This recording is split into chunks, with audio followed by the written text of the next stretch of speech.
At that time, Jesus went through the grain fields on the Sabbath. His disciples were hungry and began to pick some heads of grain and eat them. When the Pharisees saw this, they said to him, "Look, your disciples are doing what is unlawful on the Sabbath." He answered, "Haven't you read what David did when he and his companions were hungry? He entered the house of God, and he and his companions ate the consecrated bread, which was not lawful for them to do, but only for the priests.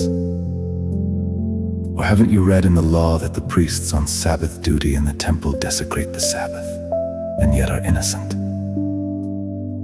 I tell you that something greater than the temple is here.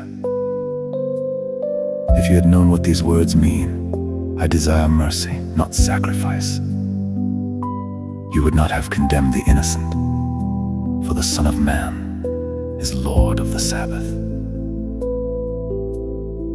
Going on from that place, he went into their synagogue, and a man with a shriveled hand was there. Looking for a reason to bring charges against Jesus, they asked him, "Is it lawful to heal on the Sabbath?" He said to them, "If any of you has a sheep, and it falls into a pit on the Sabbath, will you not take hold of it and lift it out? How much more valuable is a person than a sheep? Therefore it is lawful to do good on the Sabbath." Then he said to the man, "Stretch out your hand." So he stretched it out, and it was completely restored, just as sound as the other. But the Pharisees went out and plotted how they might kill Jesus. Aware of this, Jesus withdrew from that place. A large crowd followed him, and he healed all who were ill. He warned them not to tell others about him. This was to fulfill what was spoken through the prophet Isaiah. "Here is my servant whom I have chosen, the one I love, in whom I delight. I will put my spirit on him, and he will proclaim justice to the nations.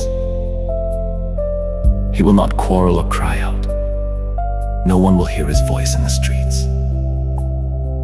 A bruised reed he will not break, and a smoldering wick he will not snuff out, till he has brought justice through to victory. In his name the nations will put their hope."